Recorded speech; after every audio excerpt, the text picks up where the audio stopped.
respect. Yeah, yeah. I think it's time for reality check. Yeah, reality check. Gotta get you back on cold. Reality check. For the young and the old. Reality check. Yeah, yeah, the heal your soul. Reality check. Get ready for the show.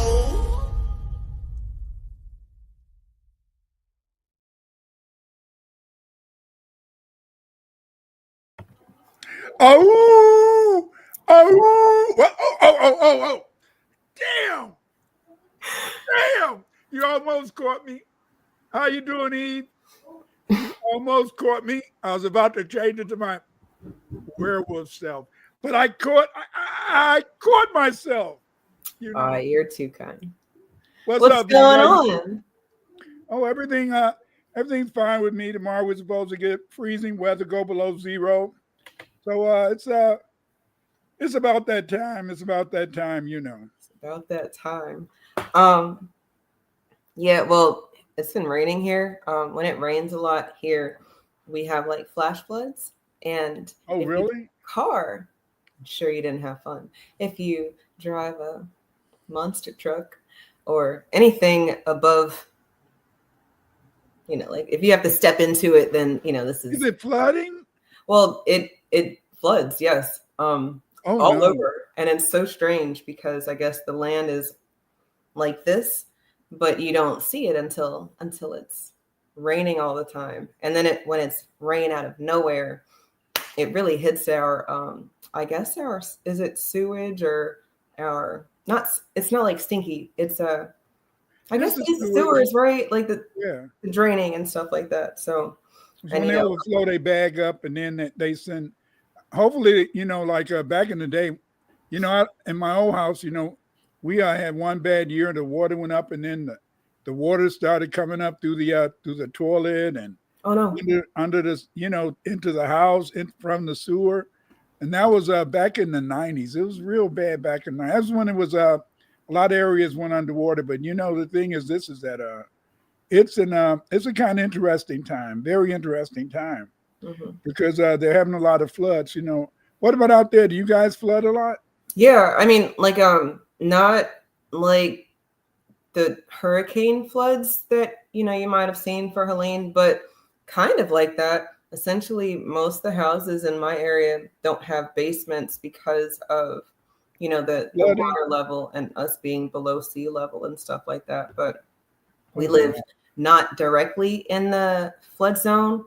I guess think like New Orleans.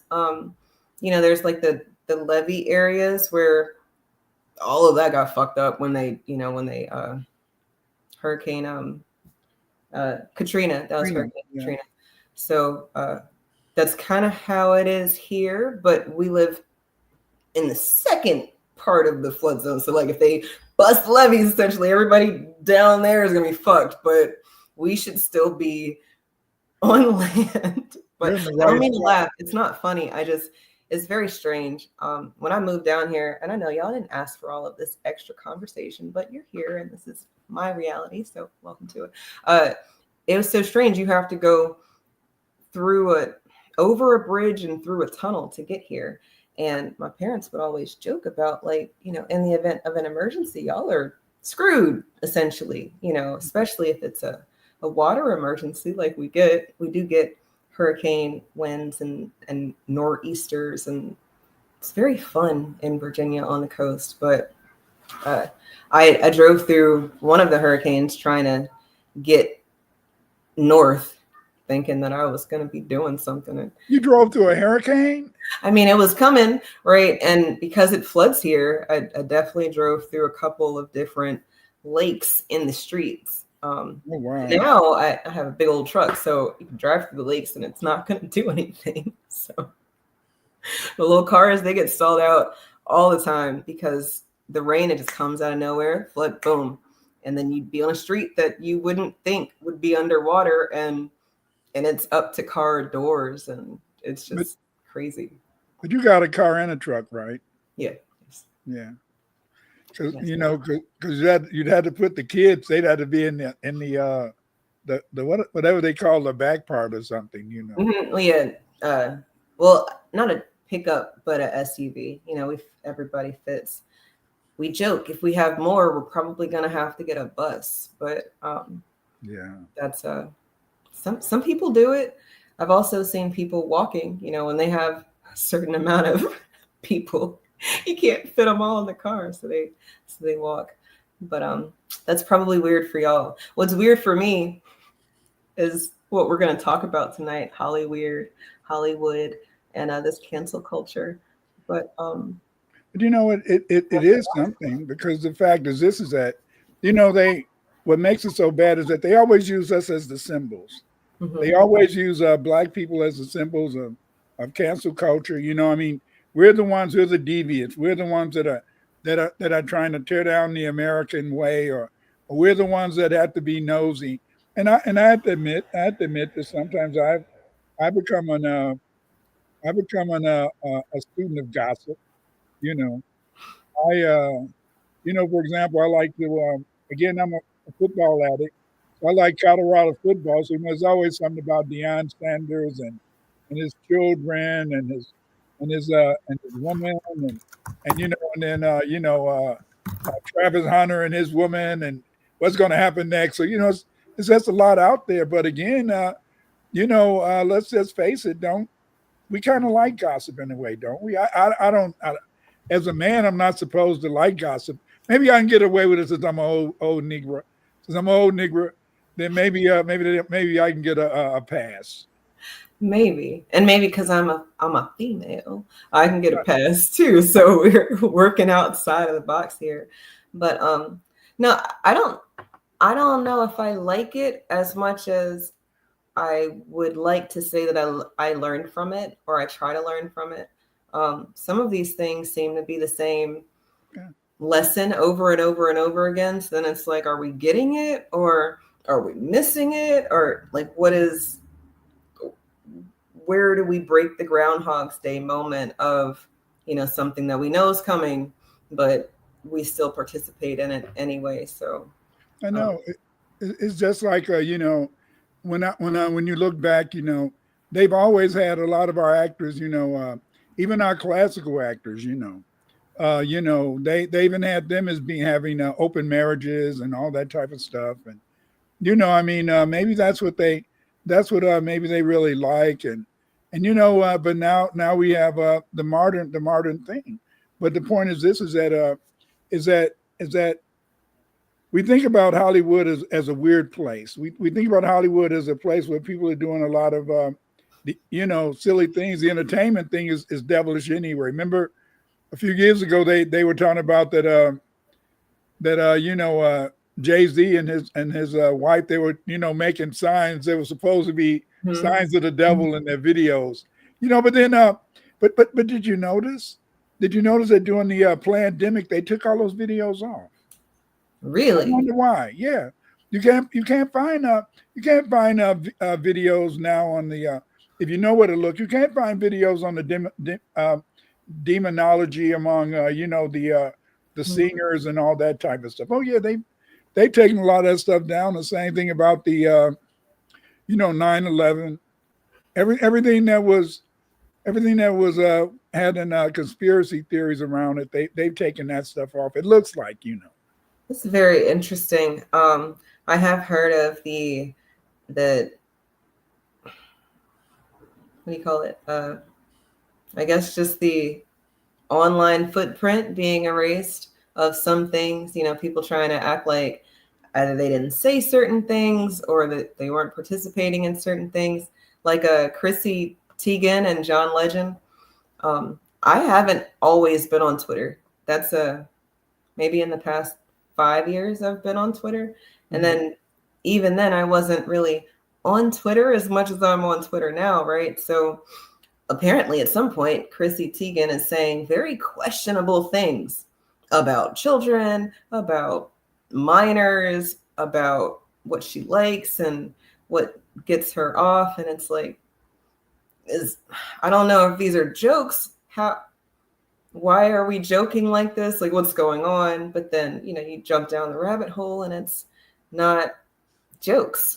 People are saying that no, these people are really doing this stuff, and some of these words are code for other things, and pizzas and hot dogs, and you start, well, the infamous emails, and then, well, Hunter's now been acquitted of things, and his laptop had things, and Hillary's laptop has things, and it goes from Hollywood to the people who run the things, and then, well, does Hollywood run things? If they can cancel things, then maybe they kind of run things. So it's very weird over there, but I don't know. Let's face it. I mean, look at during the past election, Clooney, Hollywood guy. He was one of the main people that was supposed to be pushing forward.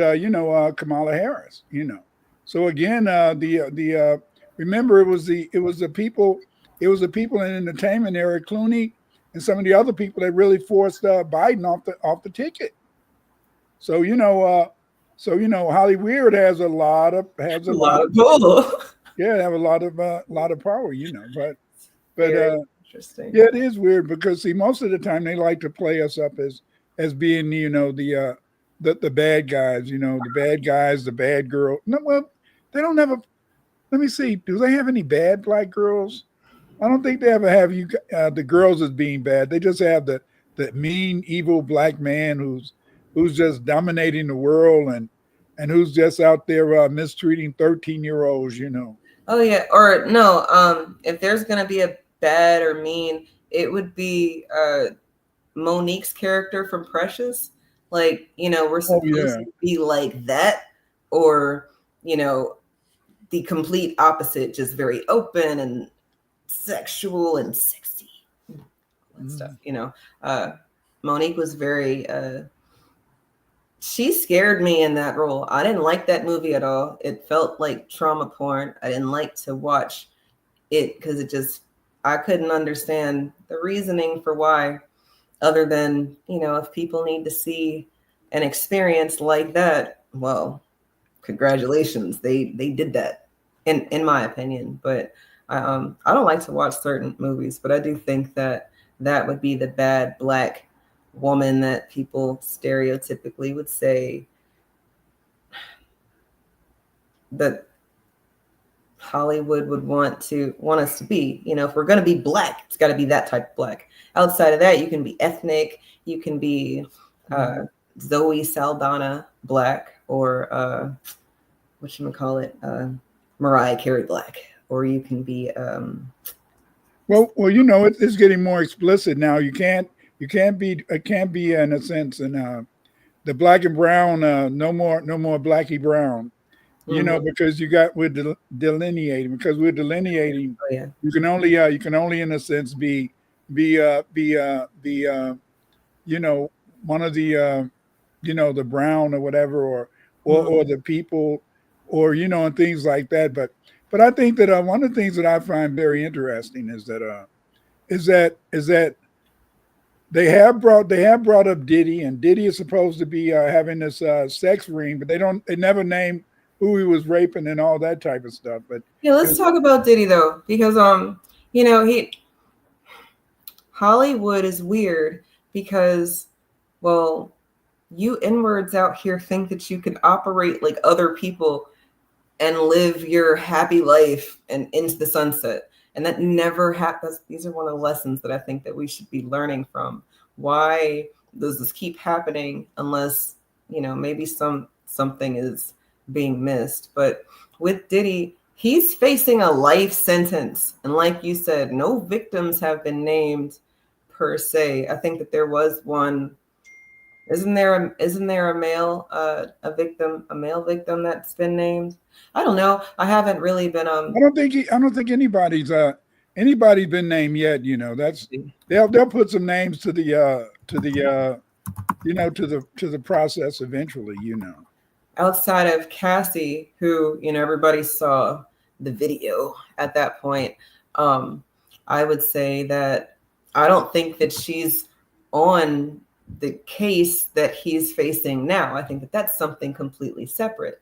So to be facing life charges for what is it? Specifically, it says Create so far says a male victim came out today saying he was raped by Diddy. Ooh, a booty bandit, as we booty called him bandit. back in the day.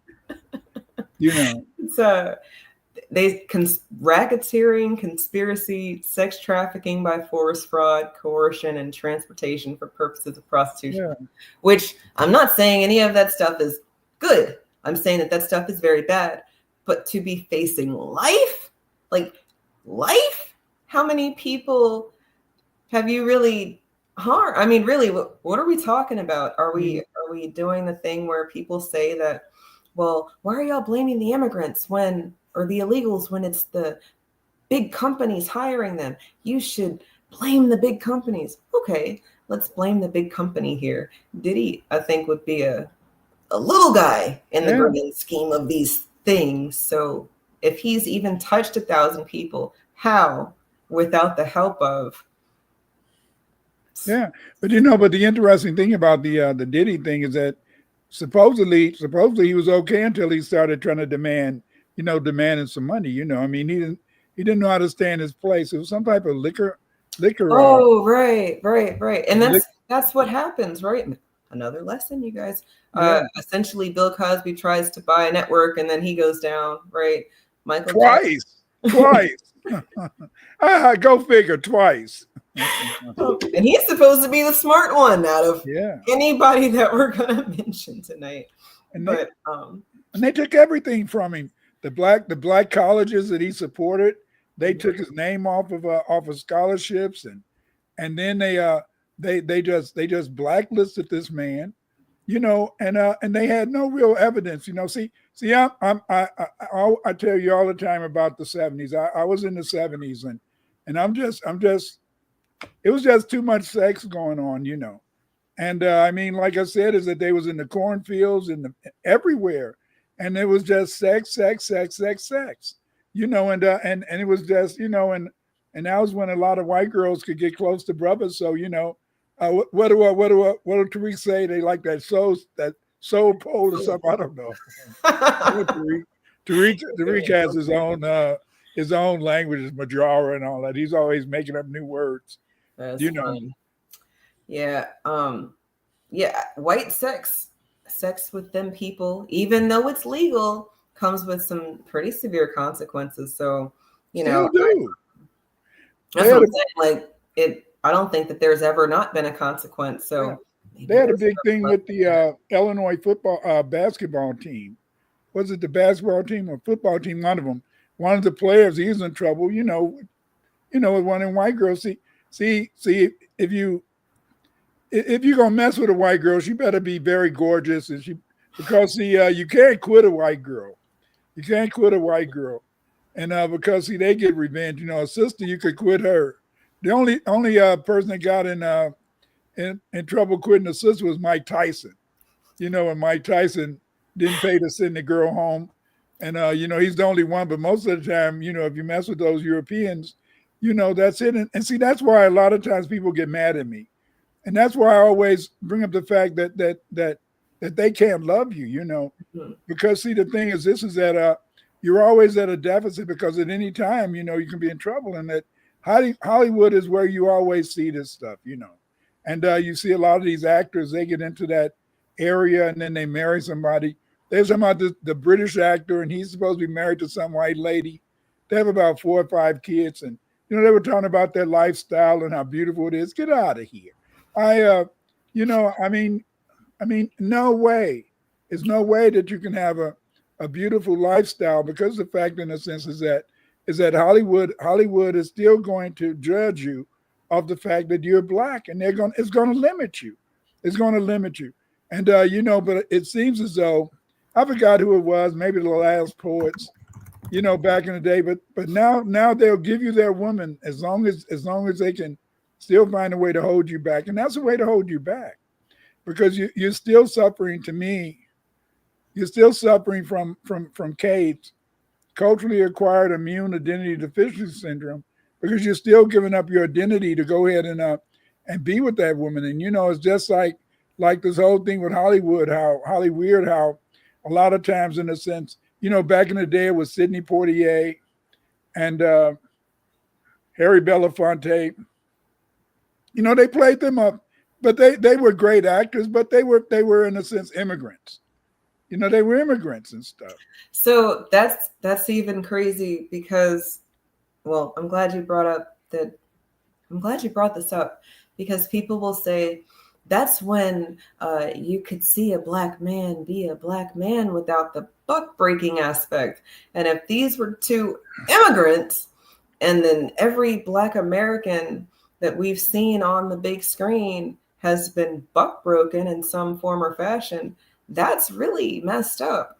And it's something that we're participating in. So, you know, when people are trying to figure out why the math ain't mathin', you know, you're doing all the things and you're just taking your family to go see a movie. It's not a bad movie. It's a good movie. It's it's family movie, but the main male character that's black is gay in the movie, and that's supposed to be benign. Or, you know, you're listening to the radio and, you know, you let your kids listen to Will Smith because he doesn't curse and he's not talking about anything crazy. But then in real life, all sorts of crazy, you know.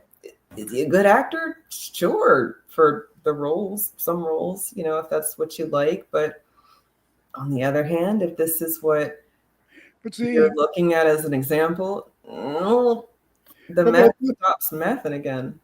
The math isn't mathing, but you have to understand that back in the day, we had our suspicions as about, you know, the gender identity of many of the actors, and in fact, they implied that many of the great actors were homosexual. They just didn't name them, you know, but they implied that they were homosexuals, but you know, even though they implied it, you didn't know it. Right. But see, today people have to let you know all of the weird things that they do in Hollywood, you know, and you know, for example, our most famous black actor and actress, they were like Will Smith. It was Dee and her husband. You know, they were kind of, in a sense, kind of like and they had an open marriage, and this was in the 50s and 60s. And, you know, and let's just face it, people have always seen actors as being kind of, whorish or free-hearted. You know, I mean, that's been a tradition. Even the white actors have always been seen throughout history as kind of a little free-hearted in terms of their ideas about sexuality. Oh yeah, I mean, if you think Shakespearean and women couldn't be actors, well, who's Juliet, you guys? You know, they do kiss in the play. It's not just alluded to, you know.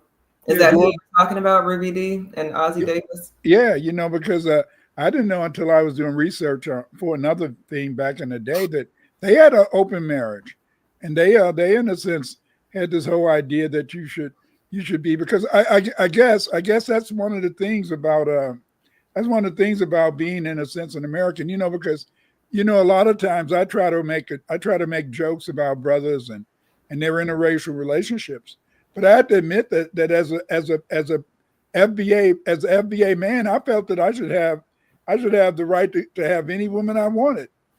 When growing up as a teenager, I felt I could have a white one, an Asian one. I felt I should be able to have any type of woman I wanted. I fell in love too early, though.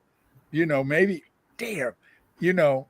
And, if you just wait a little bit, you could have tasted the rainbow. Is that? Yeah, I could have tasted not the rainbow, but maybe not that rainbow. Yeah, maybe the various colors, because see, you're taught, and that's terrible. It's terrible, Eve. But we're taught as males in America that we're supposed to have access to all the women in the world, and we're supposed to be in a sense able to have women of all nationalities because we're Americans, and this is crazy.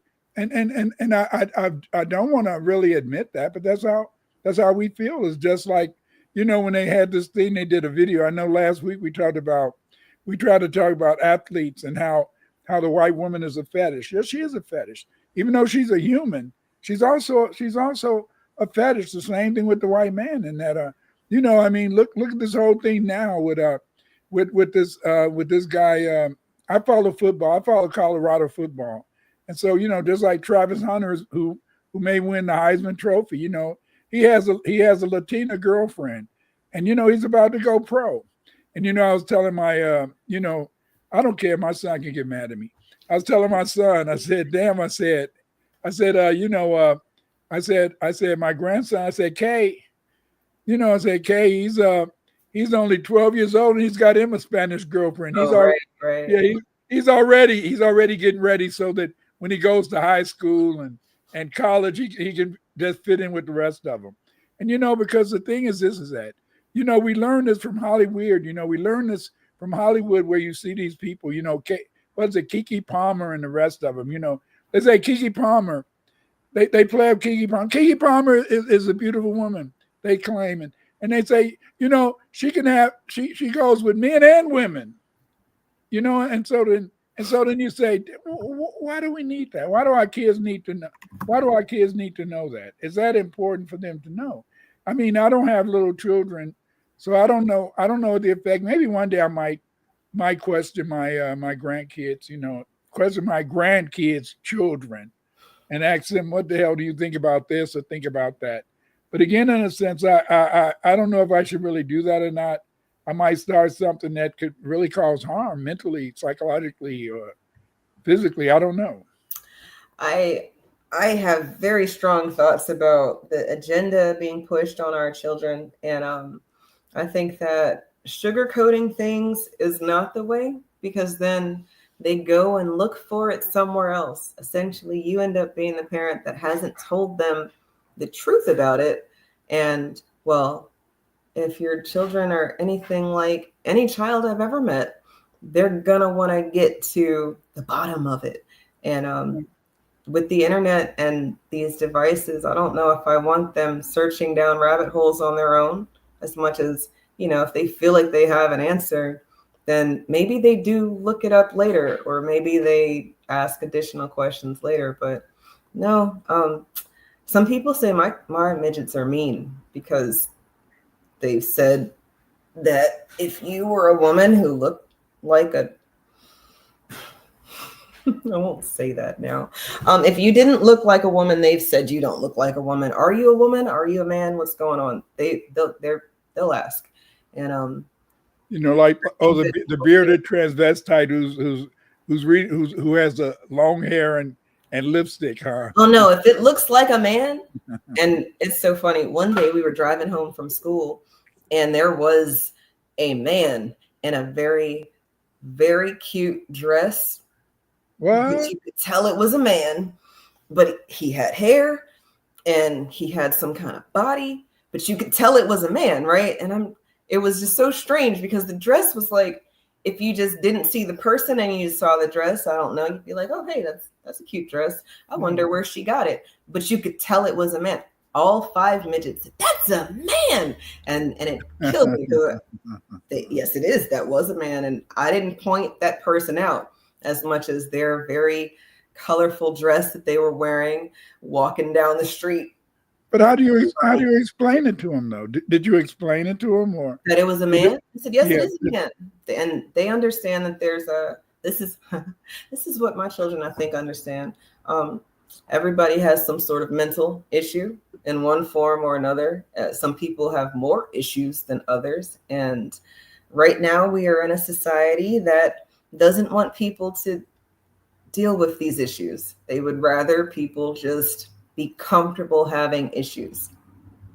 From there, different levels of conversation, because, 1 is 5 and 1 is 12. So the same conversation, but, more intricate if there's questions. And then this is it. I've adopted one of your kids. I don't want nothing to make my belly rubber. I don't want my belly rubber to get upset because I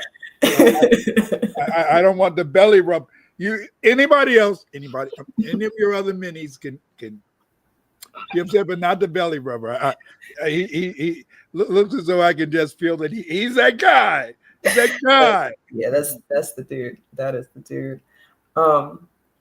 Crates, I don't know if you saw, I have this video short on my channel. I don't think it's been taken down, but it was a white man in a dress. And I believe that he was in New York and he got loud with this black woman.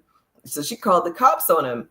And then he's like, he turns from being a sissy faggot, sorry, a one of these to a whole dude. And it was like, whoa, if you didn't see it on camera. You would have thought she was lying about it, but yeah, but crazy part say even when it's summertime, yeah, I've seen some sissy white men in a dress here in Midtown New York City, strutting around with not a care in the world until them obnoxious kids call them out. You know, I mean, yeah, kids are gonna tell you what they see. You know, and sometimes they can be brutally honest. You know, but yeah, but I'm very happy today that I don't have to deal with that. I'm glad that, you know, I don't, my kids had to deal with it. You know, they had to deal with their children. And maybe this is what I heard. It's like y'all got to teach the birds and the bees, right? But then we have to teach about the birds and the birds and the bees and the bees and the birds that want to be bees and the bees that want to be. So what the fuck is going on here? It is weird. Like you said, what would you call that? Like in the old days, we called the birds and the bees. What would you call that today when you had to teach them about you know, this stuff? You know, I think it needs to be discussed. I don't think you should allow your children to grow up and not have that conversation with them. No, definitely not. This is why Sunday school, not that we're only talking about this stuff, but this is a topic that we talk about on Sundays in my Sunday school. Y'all should check it out. But the children have asked questions and we try to just be very honest with them about whatever it is. I don't think that being honest is mean, but then I watched this interview with Candace Owens and Nick Cannon, and basically Nick is saying, you know, aren't you afraid of hurting people's feelings? And it's like, wait a minute, if we can just all have one agreement about objective truth, and then from there, it's not about your feelings as much as this just is. Nick Cannon, he's not even, to me, he's not even how the hell are you going to be the father of all these damn different kids you got? You know, I just don't, and you know, at least, you know, and then at least Cam Newton tried to hang around some of his kids. But I mean, come on, let's just face it, you know. Let's just face it, you got a kid here, a kid there, and I don't know. I found it kind of difficult. I found it. I had 6 kids, 5 boys and 1 girl. Is it 6? Yeah. I got to make sure that my wife not around. Hey, baby, how many was it? I don't hear. But anyway, you know. But anyway, in a sense, it was kind of a little easier. Yeah, we had yeah, they knew it was a guy around. It was a guy. My kids used to go over their grandmother's house in this area of Chicago called Roseland, you know. And so it was a trans guy that everybody knew, you know. And everybody knew him, you know. And sometimes we say, "Damn, we're gonna make him catch you." I used to tell my baby, "We're gonna let him grab you one day and take you away from us and stuff." No. So then, you know, my mother-in-law lived out in Roseland, so you know, there's a guy out there, and I think I don't know if he's still out there. So you know, and it was just those things, you know, and so you do have to communicate with your kids, because a lot of times, in a sense, you don't, you know, I'm not against it. I'm not against the letter people, but I just feel it's just overwhelming that why, I don't understand, why would you willingly, you're already discriminated against, you're already hated, you're already, in a sense, these people already want to kill you, like they did that sister in downstate Illinois. You know, police just came in and just killed her. You know, they're about to let him out of jail or something. And so then, you know, with these people, they want to kill you, they want to hurt you. And yet, you know, why do you want to go that way? How can you do that?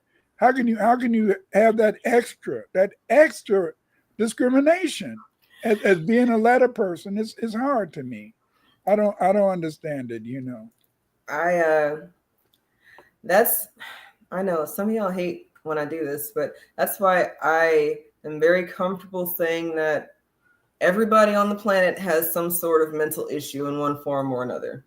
Now, what degree of issue you have and how you're dealing with it, that's going to be based on the person. And the letter people, while I don't have an issue with who you lay with, because I don't have to lay with you, I do have issues with, agendas, pushing lifestyles onto people. I don't want to see any sort of sex by the produce, straight sex, gay sex, animal sex. I don't want to be at the grocery store and see people tonguing each other down while I'm trying to buy some bananas.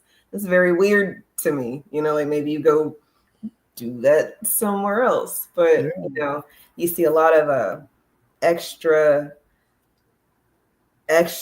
coming from, well, I guess people who want society to accept their decision about themselves.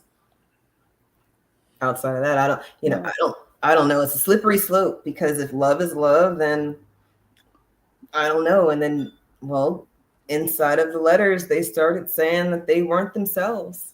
And I think we've talked about this, right? The DSM or whatever that book's called.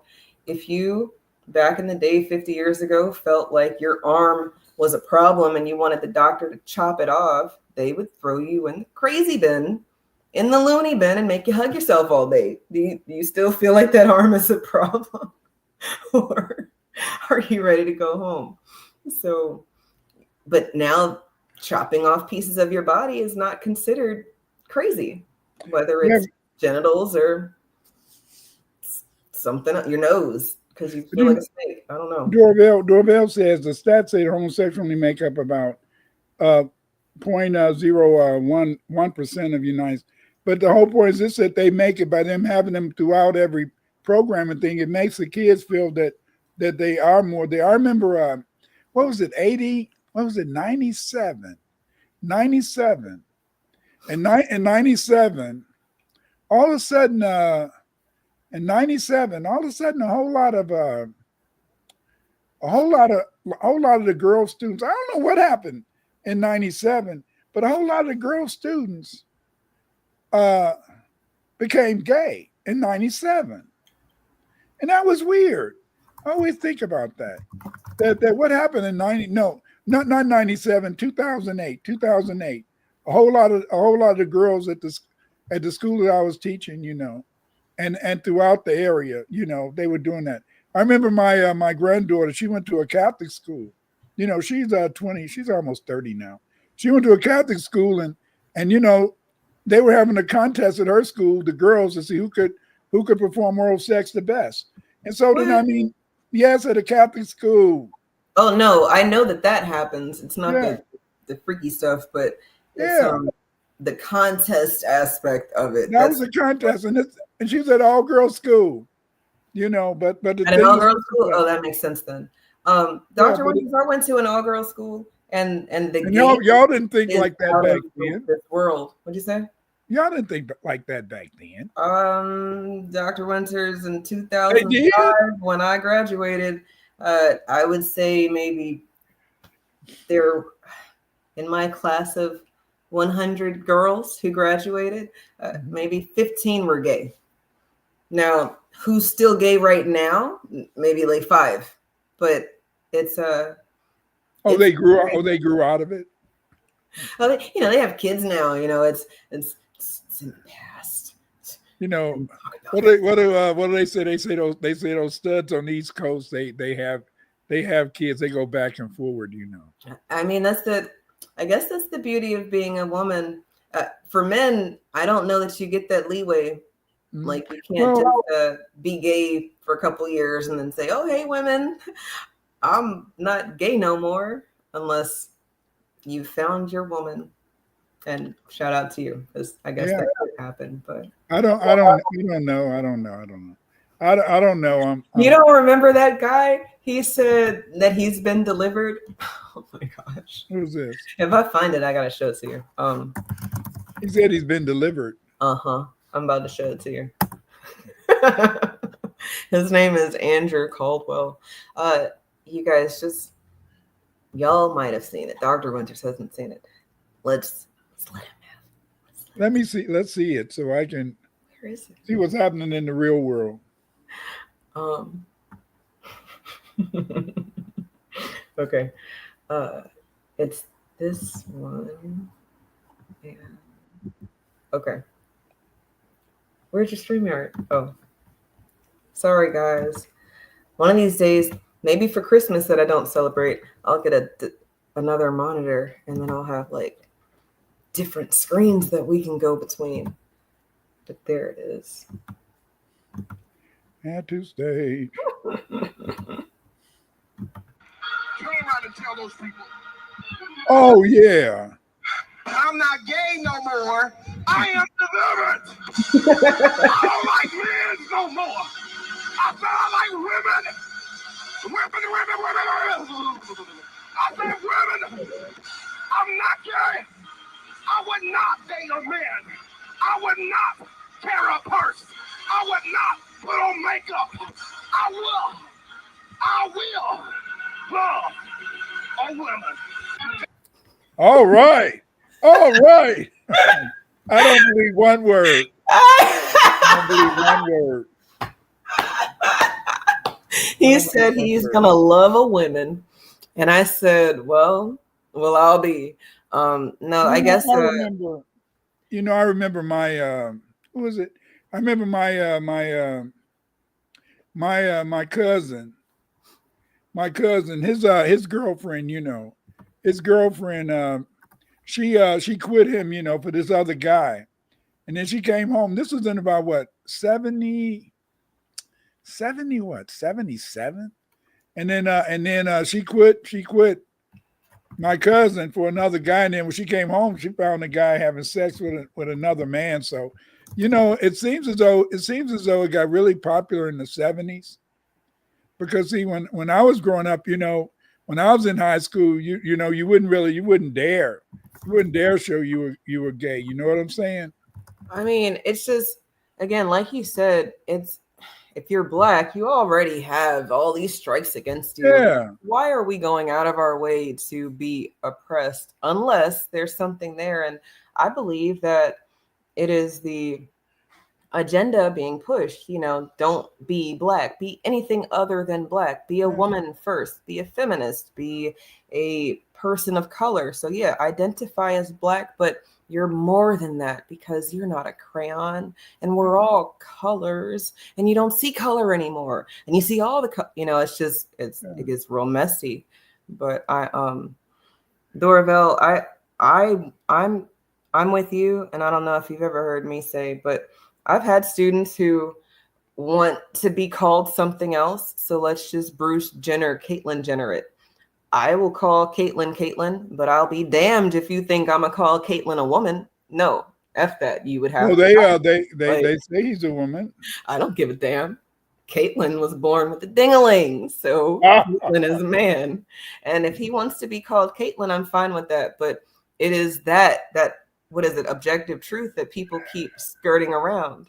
But I thought that was really weird when the Kardashians, how they were looking for men and for Black guys and all that, quote unquote, and they discovered, in the sense that Black men have a fetish for white women. And then it was funny how even their father, he came out and wanted to be a woman. That was the weirdest thing.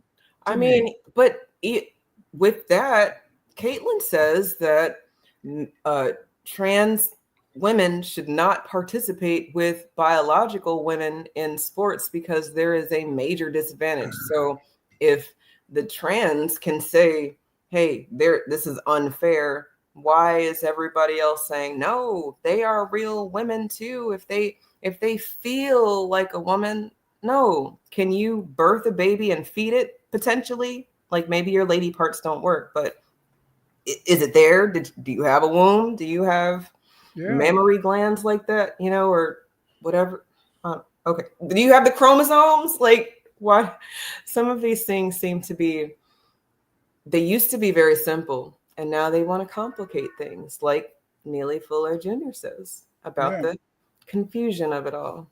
Dorvell says Nellie Fuller Jr. says white supremacy pushes a homosexual agenda on brilliant people. I know, and I remember Frances Welsing. I believe she said that that's their ultimate goal. You know, in the sense is that, and they've done a pretty good job of it because you think about the fact that they only represent supposedly one 1/100th of a percent. You know, that's only less than 100th of a percent, and yet in a sense, by them promoting them on TV, that's it. I remember when I was teaching, we had some, I had a few gay students in my class, but but usually these boys, they felt they were superior to everybody else.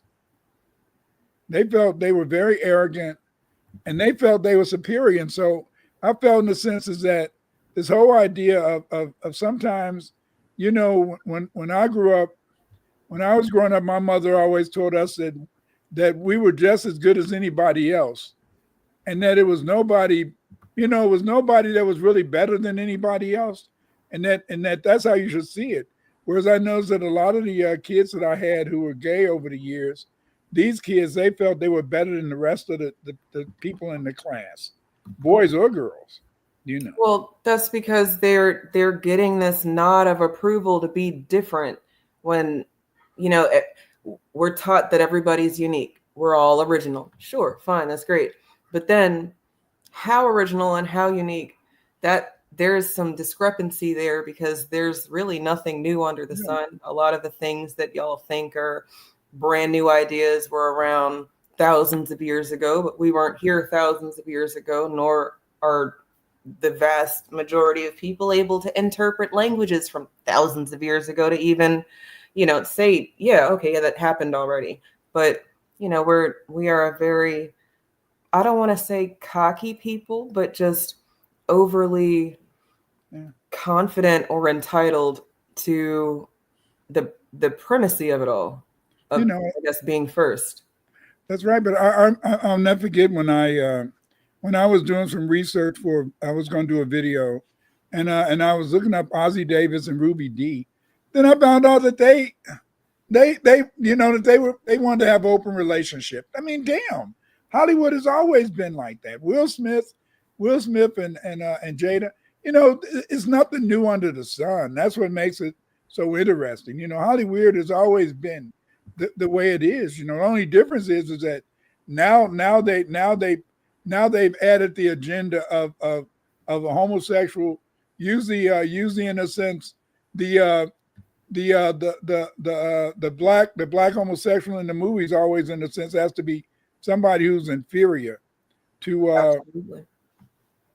It used to be the sidekick, right? We used to, if we were on the screen, it was in a sidekick capacity. Now, if we get the main role, you have to Will Smith it and be with a Latina, right? Like every movie he was in as a masculine man, it's paired up with a Latina or a white woman straight up. And then on y'all's screen right now is Dwayne Wade's son, and the white person that he's with is a boy. So but remember, that's a girl. And right, that's a girl. That's a so girl. we got That's a girl a and a boy together. Yeah. But opposite. And what the heck? Why? Isn't that weird? We're going through all this extras to be straight, but not. I don't. And so then there's the boy with the glasses. He wants to be he's a girl now. And then the girl, she's a boy. I mean, how can go figure? But again, and this is what they want to push, right? But it's crazy. And Doorbell, I don't know if you're talking about the poster. Hold on. What was it? It's right, National Geographic.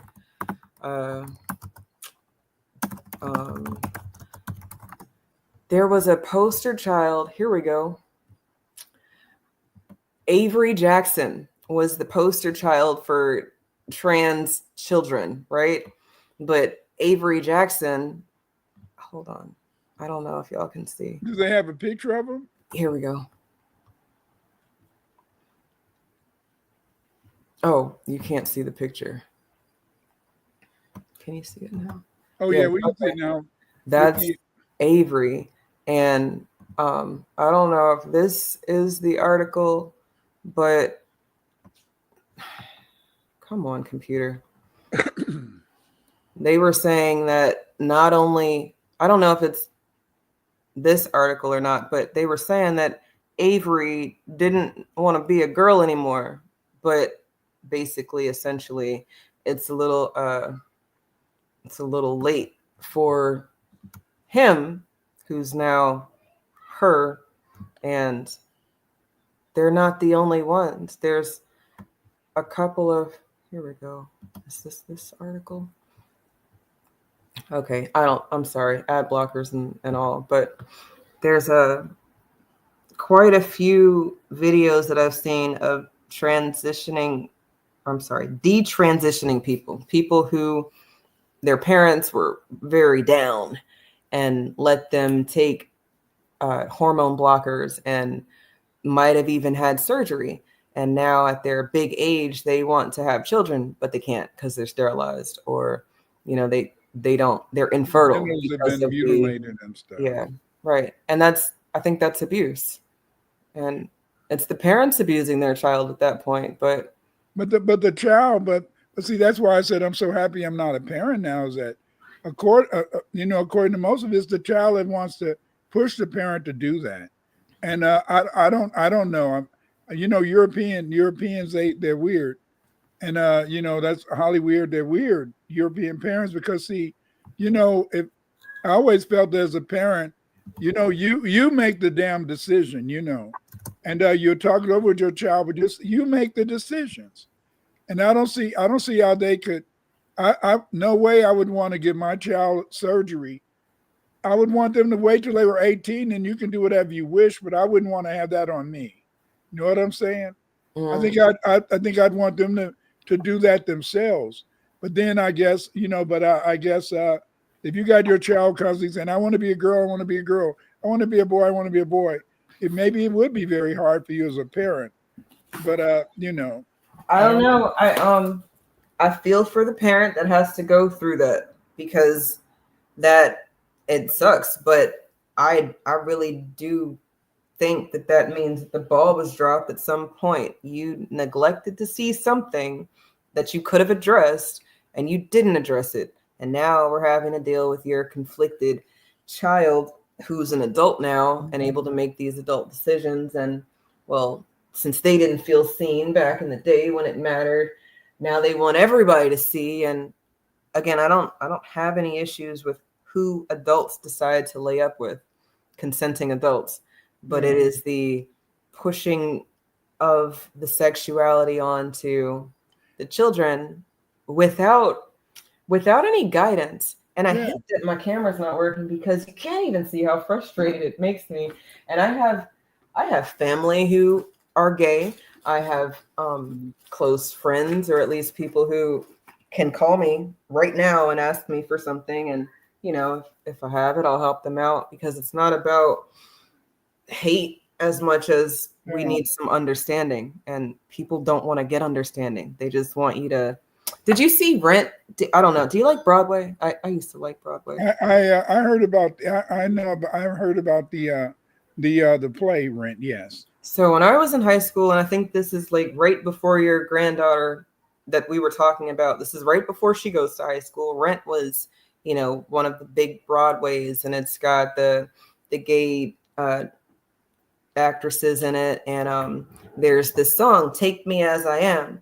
And I'm not saying that we need to not take people how they are, but it was very telling in that arena and environment. But I guess everybody thinks, like you said, in certain environments, we're just expecting them to kind of be extra sexual or extra whatever. Thespian, lesbian sounds the same. Gay is an easy stretch for an actor or an actress, but then you've got what was in the media. You got the L word that's out, and children trying to push boundaries and what can they get away with, what can they watch, what can they do behind the scenes. I think all of these things were out without any guidance. And from there, people thought they knew what was going on, and they didn't know what was going on because they were all children at the time. But a child that doesn't get seen might turn into an adult who pushes being seen. And then, well, 0.1% of the population controlling a narrative when the environment is exposure and entertainment, like we said, and we like this. So self-inflicted. But in a way, the existence of the letter people, it does make you as a parent, treat your kids in a certain way. For example, when my kids were little, I'd read some articles, and they said that usually, in a sense, that many of the gay boys had a daddy issue. They had a daddy issue. So what I did is that so when I had my sons, I would hug them and kiss them. I said, "Well, you're gonna know your daddy love your ass. I love you, baby. I love you. I hug him and kiss him, and just hug and kiss him. Yeah. So I was gonna say, damn, y'all ain't gonna be able to say that your daddy didn't show y'all any affection, your father didn't show you any love, and so then that's what they said. So I don't really know. I don't really know what it is. I just really feel that sometimes people just touch your kid. A lot of times, me and my wife used to. We wasn't always letting our kids spend the night with people and all that type of stuff, and because you just never know what might go on in somebody's house. You know what I'm saying? Yeah, absolutely. We talk about this all the time because they want to spend the night at people's houses because they have friends, and I have zero issues against the parents at my school that I teach at, but no, we don't let them just spend the night anywhere. And for the most part, if we were going to do something, maybe y'all's kids can come over here, but then I don't really want the responsibility for your child. So yeah, take them home. Just don't do that, right? Like we can go have a party, everybody go their separate ways and stuff, or maybe everybody come over and then everybody leave at the same time, So, but you never know.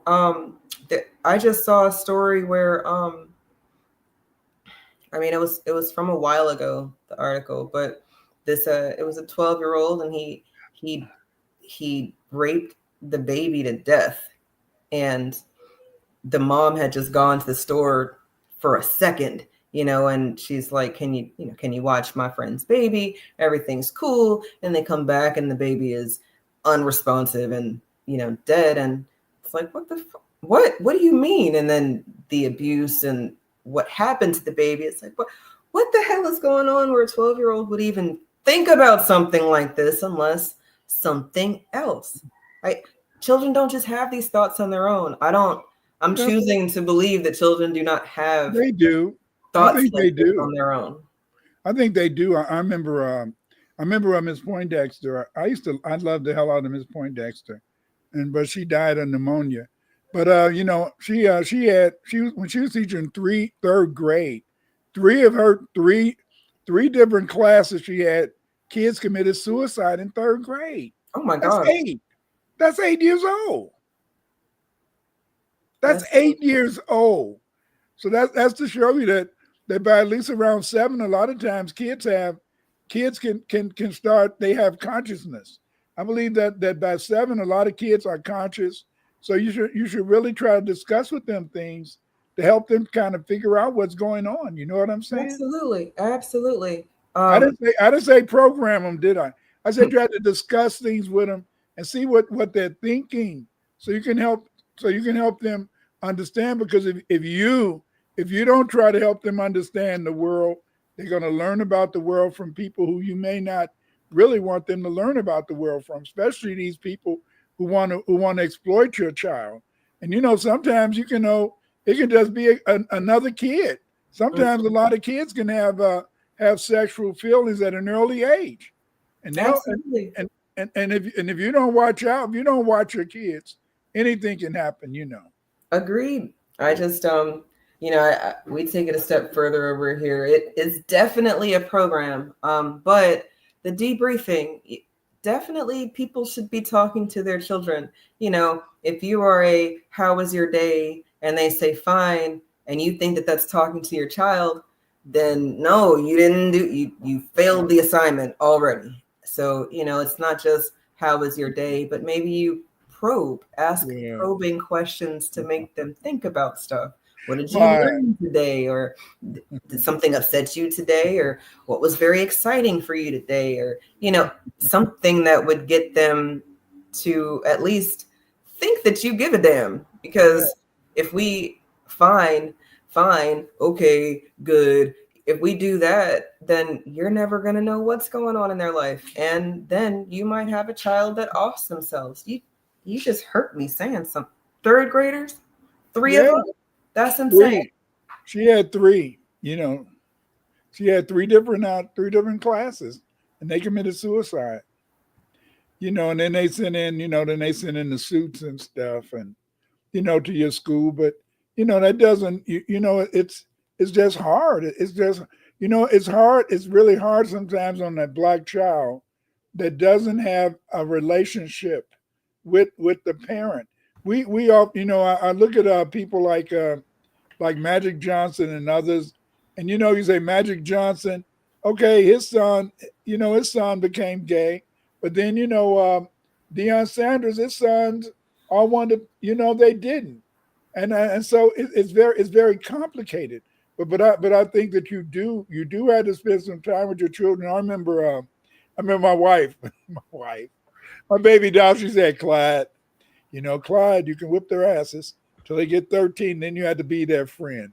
So shit, hell, my mother and them, they whipped my ass when I got you can't do that. I said, I just went with a belt. You can't whip with a belt. So I had a paddle.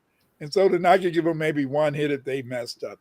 And so then I used to, my oldest son, sometimes I would sit him in a chair. Okay, let's talk. And you're not getting up until you talk. That's funny. I believe it's the opposite. They say that it's a daddy issue. So if we're saying that it's a daddy wasn't their issue, maybe, but I think that it is toxic femininity versus toxic masculinity that, creates these monsters, or lack of masculinity or lack of a masculine figure or anything like that. Crates in the chat said, he showed his little brother affection and he turned out good. So it doesn't seem to be the man's influence per se, as much as, well, if he ain't there, maybe you're getting too much of your mama. There's no checks and balances going on, or maybe it's too many people floating in and out. But like when I grew up, we lived at 741 East 47th Street in Chicago. Then we lived at 4705, and my family was the only one that had a father in the house. And there was a lot of single moms, and their kids, none of their kids turned out to be gay. You know what I'm saying? So just having a mother in a sense, raising a boy doesn't necessarily mean that boy is going to become gay. Oh, no. I think that they learn from y'all. If one thing is true, it is that while these other people haven't been here as long as us, they've done a very good job studying us. And then from there, well, they can give us back to us, and then we'll accept it, i.e. Bruno Mars, Cardi B, or anybody who doesn't stereotypically look like a person, right? And then Black people will listen to the music and champion it, campaign for it, cape wear for it, or whatever, because it's our sound, kinda, or our look. I hated seeing all of these white NPHC people, Black fraternity sorority people. How do you exist at all if the institution was for us? So you even being here is insane, but fine. All right. We're not like y'all. We're not racist. We won't keep you from an education. You can come get your education, but then there's stuff specifically for us, but you get to come and be here.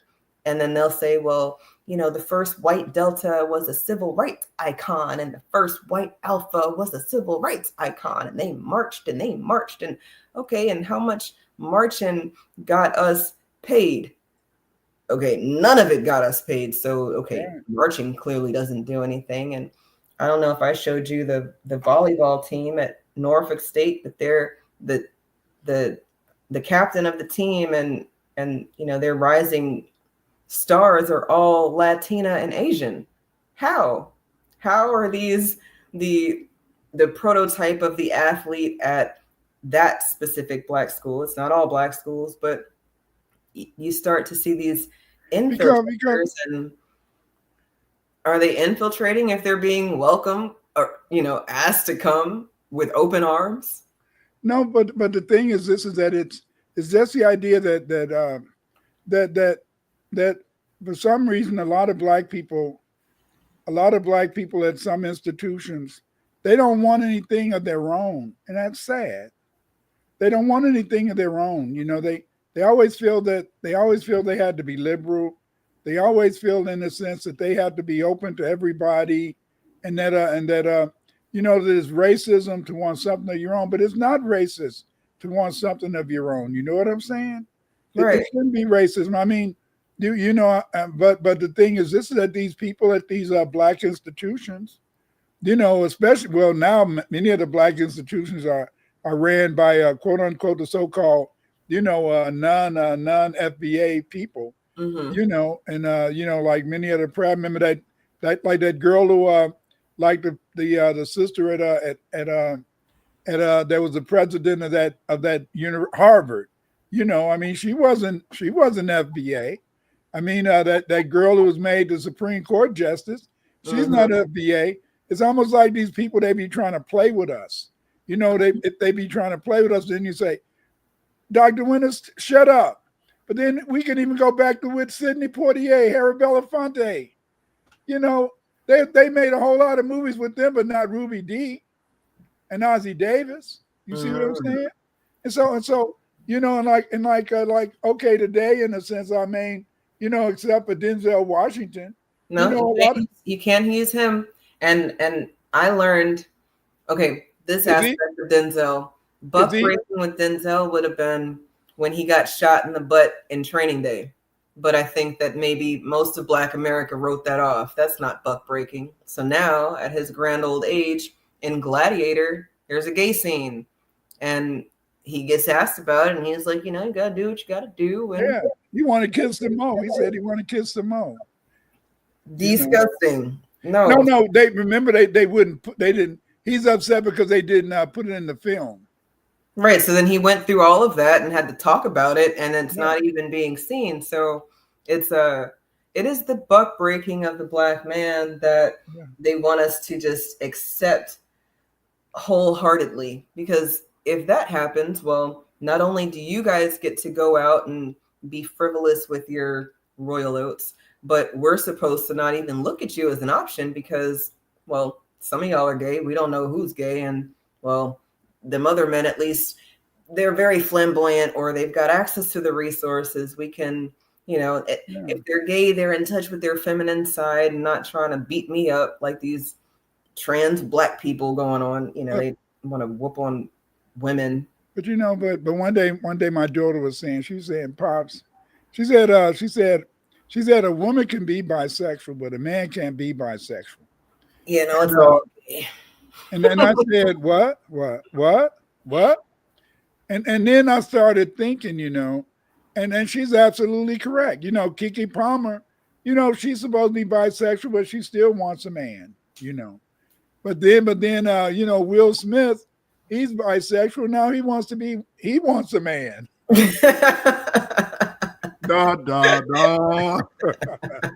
And so Hollyweird is very interesting, but it's this whole idea of what is cancel culture, but still in terms of cancel culture, they still in a sense, make the icons of cancel culture black people, Bill Cosby, Diddy, and things like that, and it's just as though we're just supposed to be so degenerate, and all of that type of stuff when we're not.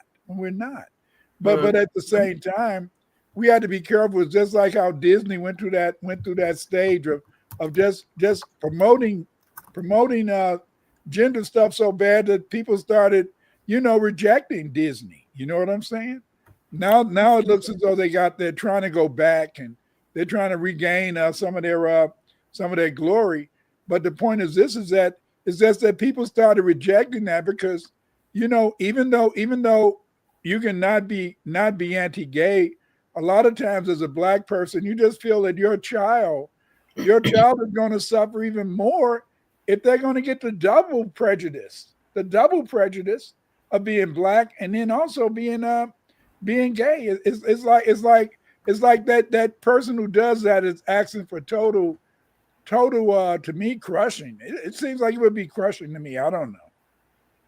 Absolutely. And it is the rebranding of the fuckery that it really bothers me, because if this is their culture, then let them have it. And sure, there's going to be people who do weird things, and maybe they look like you and me, but essentially, if they have a culture, it could be this weird shit. Let them have the Greek statues doing the weird stuff, and the buildings with the children, cherubs doing very weird things with animals and people, and a mentor being a man that helps a boy come into his masculinity via weird shit.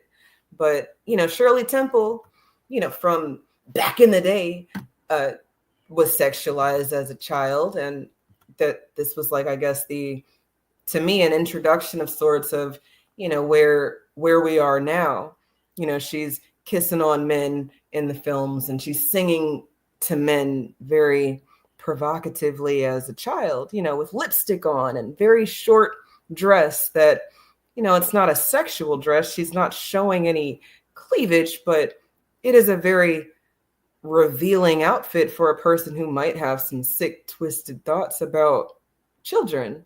And then, we're going to make it normal because it's on your favorite network and it's your, but time of year, But it was weird. You didn't think like that, I mean, now, back in the day, you go and visit people's houses, you slept in the bed with other boys and, but you didn't think like that. But now everything changed in the 60s, and, in the free sex period, everything changed in terms of how you view people and is that it just made it possible for people to be whatever they wanted to be.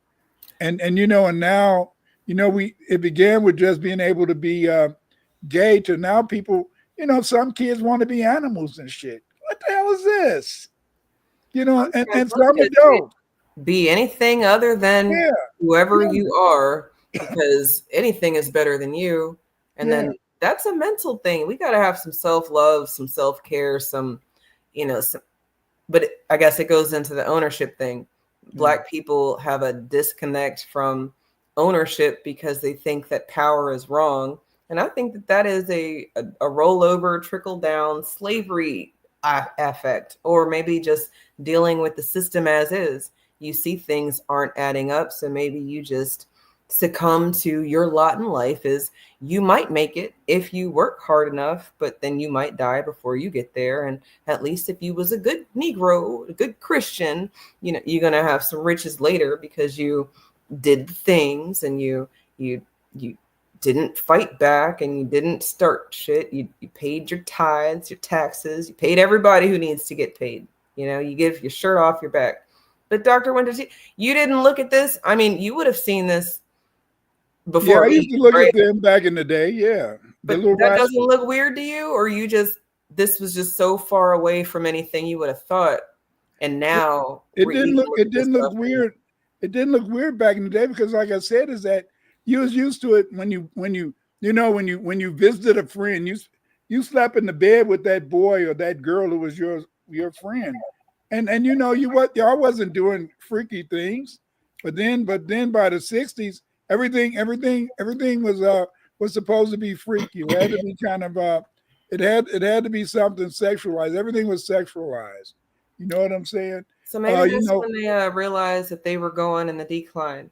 It's I don't know the story of Yakub. I've heard people talk about Yakub, right? So this is something that I don't know. I'm very ignorant here. But inside of this story, the creation of them people, it seems like if we have already seen the affect of incest, and just will stereotypically say that if you come from certain parts of our country specifically and you lack melanin, you might have been kissing cousins, right? And then there's this whole family that I think has a Netflix series, and they're all incestually made, and half of the children don't even speak; they grunt because that's how they talk. And but you still see a strong tradition of incest among Black people in Maryland, in the border states, Maryland, West Virginia, Kentucky.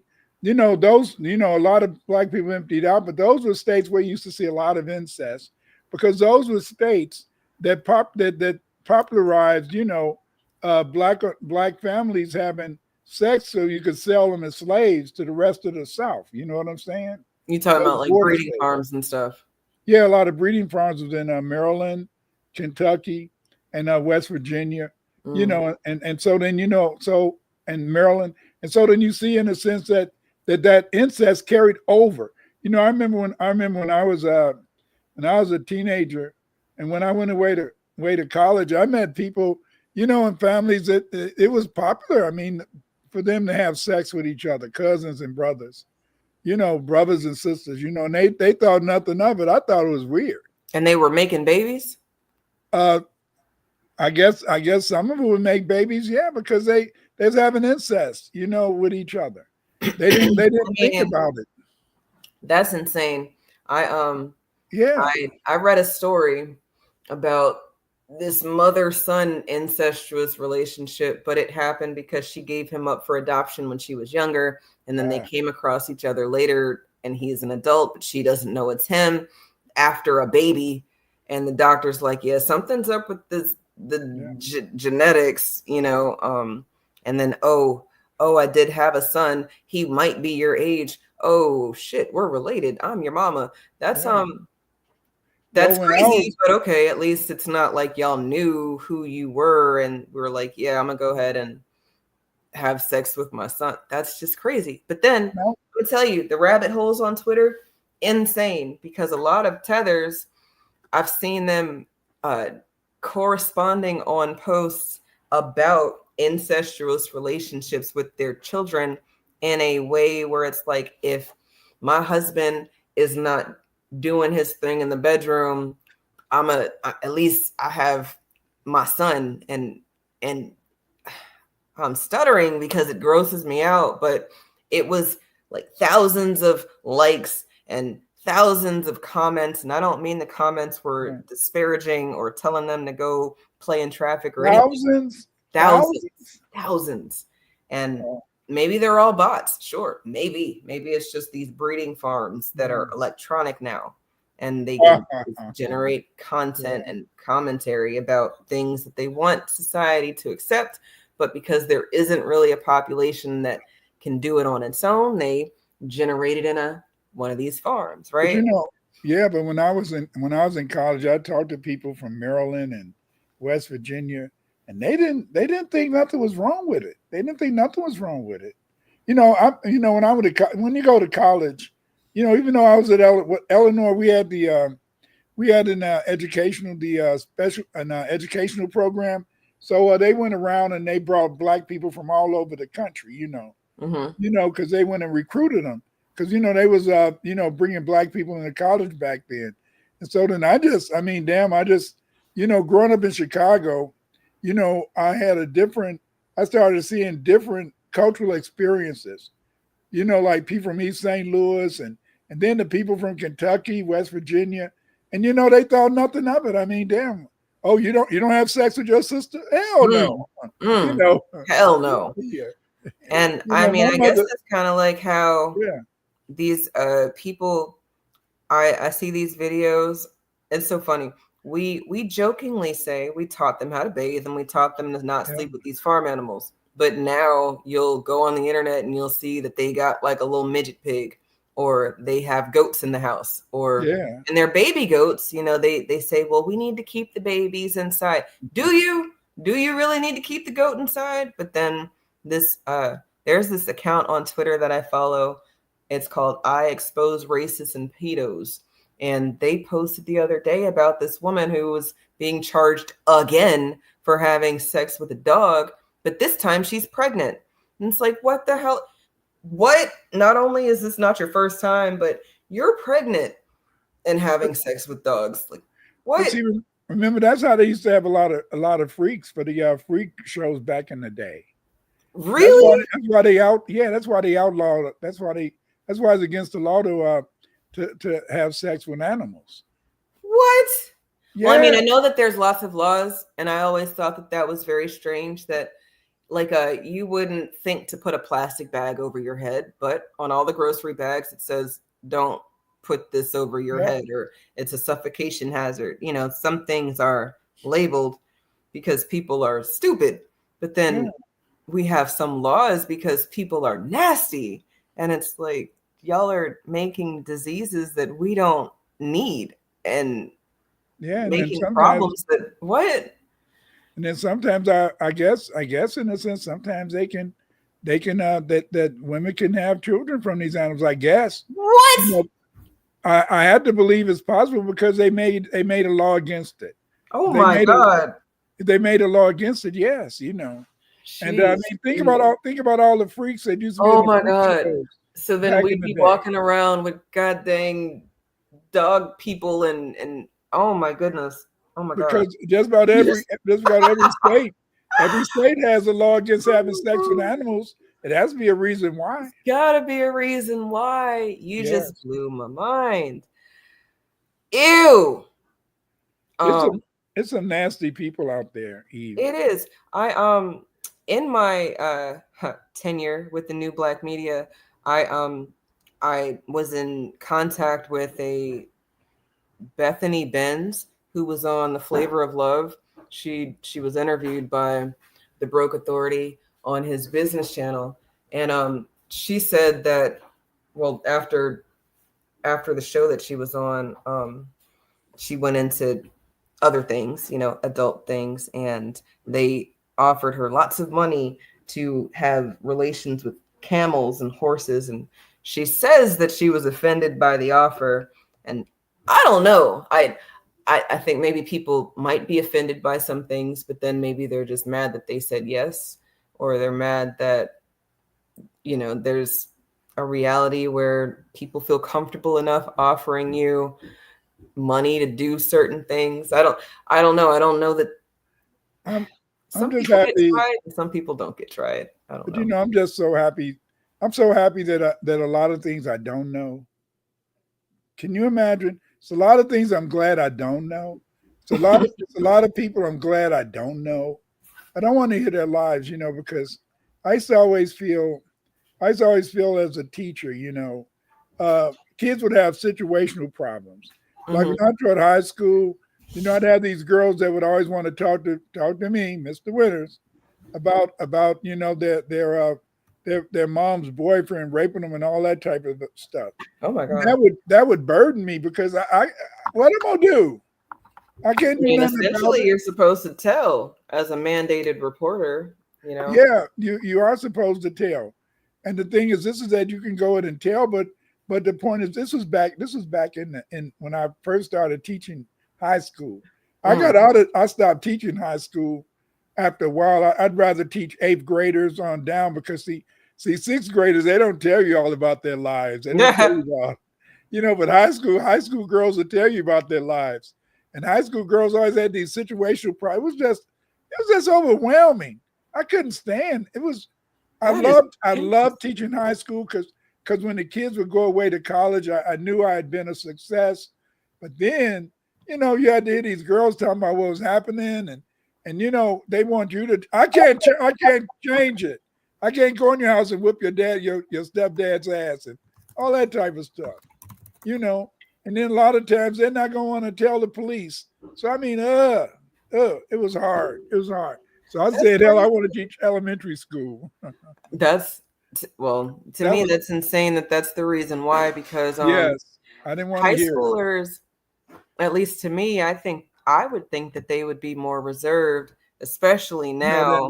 We got people walking around with hoodies and very hot clothes during summertime, and they walking around with headphones and stay in their room in the bat cave all day and come out at night like vampires. And it's during the pandemic, I had got into a little trouble, and I had overspent my pension, kind of. So I had to go back to work. So I taught for a couple of years.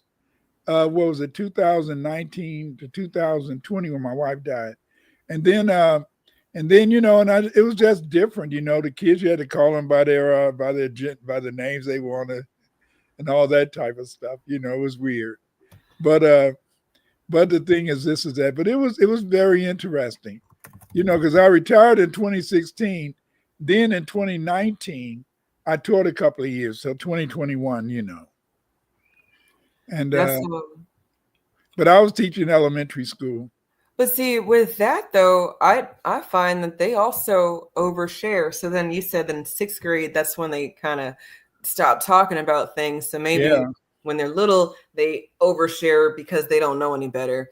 And then they learn. And then when they get to high school, they overshare because they realize that there's some sort of benefit to, sharing certain information. And then, well, I think that maybe by the time those girls get 12 or 13 back in the day, that's when a lot of the times their stepfathers and even brothers or cousins would rape them, because, I started, but I started saying, damn, I said, damn, is it any girls? Is it any girls that wasn't touched when they was little? Hell, I tried to, me and my wife, we only had one daughter, and we tried to watch her, but damn, was she touched? I don't know. It looked like, it just looked like, damn, it looked like as a woman, everybody out there just waiting to touch y'all, just waiting to molest you or something like that. I don't know. That's how it looked like to me, Well, I think that Black girls get a bad stereotypical rap because we might mature faster physically than other girls. So we're getting hips and boobs in middle school. And then, back in my day, you might be called fast, even though you're not even thinking about sex as much as maybe people are sexualizing you. Well, then now flash forward to today, when we buy clothes for the girls, sometimes we have to buy boy clothes because the shorts are too short.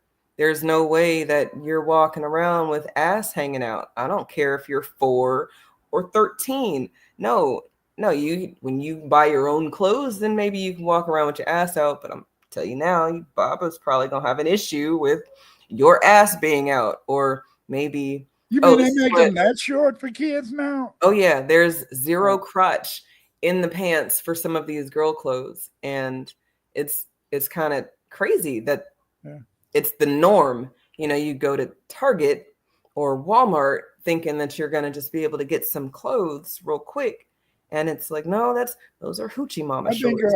What the hell is that? Isn't Target? Don't Target have a whole clothing selection for gay people? I think. Yeah, it's supposed to be gender neutral, and I don't have an issue with gender neutral because I think that that's a good opportunity for parents to talk to their child about exactly this weird, confusing thing that's going on. They have hormones. Maybe your son has a boy best friend that he really likes to hang out with, right? Yeah. Without y'all's guidance, they're gonna think they're gay because he really likes hanging out with his boy best friend. Society's going to tell him, well, if you like hanging out with Johnny so much, well, you and Johnny probably need to be together. Or your daughter has a girl best friend, and like you said, y'all grew up, there's no issues with the girls sleeping in the same bed. You go on a trip, the girls sleep in a bed, the boys sleep in a bed, and there's no gay, there's no sex. It's just children. But you have to have these conversations. So now, well, yeah, especially now. So, yeah. But I think back then it was a different conversation. Like we talked last week, it was the Emmett Till conversation, safety. And it should probably all be about safety. And back in the day, they'd always tell the girls, keep your skirt down. But nobody would ever tell them what's going to happen if they don't. That was crazy. That was crazy. You hit aunties, just keep your skirt down, girl. And now that I'm older, I say, why didn't you say, you shouldn't have, in a sense, premarital sexual exchanges. That's having intercourse. No, they didn't say that. They just said keep your skirt down. So to me, in a sense, they weren't really helping their children. Oh, absolutely. No, I would agree with that. I think that it is abstinence conversations. And to me, a lot of this stems into our religiousness. If Black people got more spiritual versus religious, I think that we'd be a little bit better. We can never. The Black churches, we could never have a Black church, a real Black church, because the Black church has always been pseudo. The Black church has never been a real. It's always been pseudo, Eve, because it was always dominated by single moms. How can you have a church when one of the sins is fornication, and most of the damn people in the church are fornicators? Say that. That's why the church has always been, in a sense, to me, useless. That's one of the reasons why I gave up on the church. I've always believed in God, but I gave up on the church when I was 12 years old, when the preacher was cheating with women in the congregation. Right. And I always felt, after that, I just felt you can't trust those people. I always felt that you had to have a standard. You had to have a standard, and that if you really was trying to set an example for God, you had to have a righteous life. And so to me, the Black church could never, and the Black church will never be able, in a sense, to be a holy place, because the fact, in a sense, is that you had to accommodate single moms and baby daddies. And because you got all these single moms and baby daddies, and fornication is one of the sins. And so then therefore, then how can you really have a church that's really holy and righteous? I don't know how you feel about this. Maybe I'm wrong. Maybe I'm too. No, I think you've got some points, but I think the rebuttal to that is that as long as you've accepted Jesus as your Lord and Savior, then no sin is stronger or worse or better or whatever. A sin is a sin is a sin. But I never believed that. You can't sit here and tell me that murdering someone is the same as me saying that I got an A on a test that I failed. Hell no. I don't give a damn. No. And if you say that, then I'm not going to say hell no to you as much as Dr. Winters. Murdering somebody and lying on a test. I don't know if those things equate, but if it is just the fact that if no sin cast the first stone aspect, then sure. But people have, go ahead. But if you believe, in a sense, if you believe that you're on this plane and there's certain roles that you had to play, and if you believe that you signed an agreement with God to play a specific role, see, I see life from this perspective. I believe, in a sense, is that we are signed a paper with God, and we said that I'm going to play X amount of role. Like right now, I'm Clyde Winters. For my wife dad, she said we was over in Italy, and she was my mistress. So I might be Giuseppe over there. But the point is this, is that, a double ganger. But the point is this, is that because of the fact that we're here to play different roles, That's one of the reasons why God, I believe, says that he can forgive you at any moment. Because he can forgive you at any moment because he can't judge you. You have to judge yourself. Because the fact is this is that how can God judge you when some things are written? You don't have to do it, but some things are written. You know what I'm saying? And so then therefore some people are meant to kill you. Maybe. That would make me if you still kill my brother, I might want to go fuck you up. But the point is this is that even though it may have been ordained or part of your life plan, I don't know. Don't listen to me, Eve. Essentially, you would, with what you just said, it sounds like things are predestined. There is no free will. There is no. Don't get it twisted. It is free will. Yes, I can be meant to kill you, but I don't have to kill you. I can be meant to rob you, but I don't have to rob you. I still had to make that choice. Okay. So see, but even though I had to make that choice, then God can't really judge me. That's why you had to judge yourself, I believe. That's I think, well, if we're back to there, that's a good circular moment, judging ourselves. That is probably why we've got the culture that we have right now. People don't want to be judged, less judge themselves, because we are probably the most critical people, if we were being honest about things, because we are the people who know ourselves the best. That's why you have to tell your doctor things. Not that they don't know more than you, but they don't know you better than you. And if you knew that you sweat through the night and then you don't share that with the doctor, well, that might be a symptom that they can't use to help diagnose you with the thing that you don't know you have because you didn't tell them. To me, that's why they know more, sure, but I know me best. And we have to start there. Well, I always tell anybody to go to the doctor. Don't make any self-diagnosis. Let them tell you what they think it is. Because if you tell them, then they'll say, "Oh yeah, that's probably what you got." That's just a backache. No, you just say my back is hurting. Now you go to you tell me what's wrong with me. Right. Yes. My aunt is like that. And I think she's gotten better over time because she asks questions. A lot of people accept diagnoses because this person has letters behind their name. And while you might not have gone to school for 16 years to get these letters, still, if you don't tell them what's wrong with you, they're not going to be able to tell you what's wrong with you.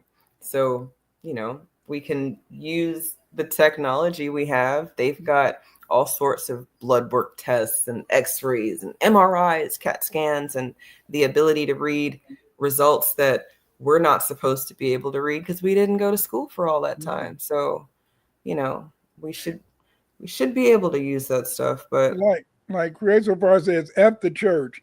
Our spirituality came before their religion, like copper coming. They know, damn, that's a lie. You fooling yourself, Create so far. Why do you think he's fooling himself saying spirituality came before religion? Yes. So then, because how long? Because see, remember in a sense, the first popes and all that type of stuff were black. That's why they had the 30-year war, and that's why they had the 100-year war. Black people killing each other off over religion. Religion has always dominated us. There's always been a religion that dealt with Christ. You see, and so then when people try to say they're running away from religion, they're trying to do something different. But this is a whole thing that has been destroying us for the past 2,000 years. You see, because the only difference was you went from the Catholic Church to the Protestant Church. Mm-hmm. Now we go to no church, but it's still black people fighting over Jesus. Absolutely. Or God, or you can call him Allah or whatever, And then some people say, okay, you're a lie, Clyde. You're a lie, Clyde. Oh, I am a lie? Yes. You know how I know you're a lie? Because in the old days, we used to worship the god Amma. Dumbass. You're dumbass. After you end every prayer, you say, Amma. Dummy. You're still worshiping the same damn God that you was worshiping 5,000 years ago. The only difference is you put Jesus there and then you say, Amen. You're always still waiting for Amen to do something for your dumbass. Dummies. See, That is funny. It is funny. It is funny that we're still worshiping the same God we worshiped 3,000 years ago. Amen. Well, see, now this might be a different conversation, but it seemed to me that it is the withholding of information that might have been the original monkey wrench, right? Because you've got, at least from my understanding, you've got levels of knowledge. Everybody doesn't need to be able to create a bomb, but should everybody know how to make a bomb? Maybe. Everybody doesn't need to be able to know how to make fire, but should everybody know how to make fire? And then from there, well, I guess these traditions, and y'all know I went to Catholic school for my whole youth, and Mass is in Latin. Everybody doesn't speak Latin. So then who is he talking to? But essentially they say that, there's levels of understanding. We've got I'm going to talk to God for y'all, and we got to do it in a sacred language. And then I'm going to talk to you guys about what I'm talking to God for. And then, well, y'all need to trust me that God is giving me the information to pass on to you, and I'm not going to fuck it up because I'm human. Yeah. But then you got to go back and you got to remember that up until very recently, when you got to high school, you studied Latin, you studied Greek. Oh, that's true. Because I had, that was one of my classes. I had to take Latin, but so you had a classical. Well, so you had a classical education. You uppity nigger. No, but that was a classical education. I mean, but I think that honestly, if education is going to do any type of change, I think that even if we were going to stick with current systems, we would need to go back to a classical education, because at least things made sense. Man and woman have a baby. Yeah. Life started in Africa.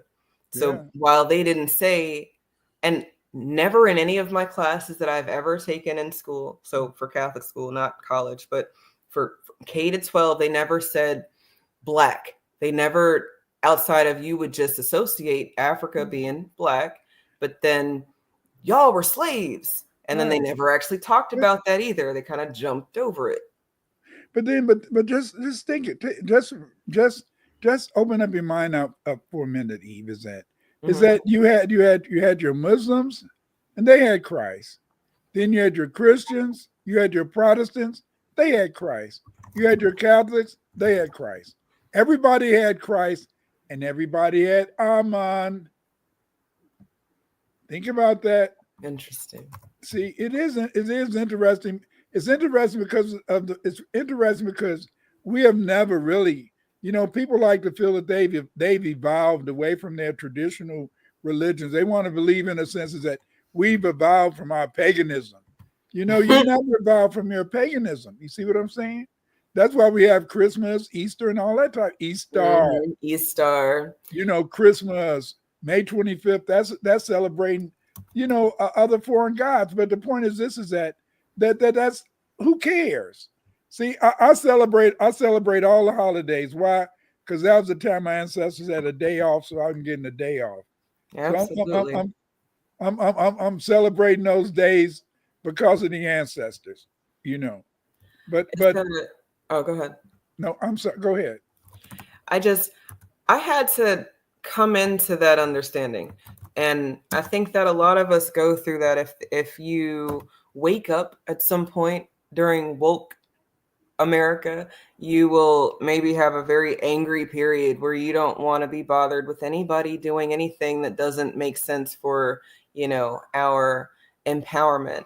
But then, like you just said, I had to, well, you didn't say you had to learn this, but I had to learn that it is in the ninja moves that we've been able to really do things. Nat Turner is a ninja move because he was able to use the church to make plans. If the church ever got back to a place where yeah, they're watching us, but we have our own signs, symbols, languages that we have not told the world this is what it means. You know, we But get back to a code or something. yeah, but see, when Nat Turner was a Hebrew Israelite, Right. Yes, that is a big disclaimer that a lot of people don't right?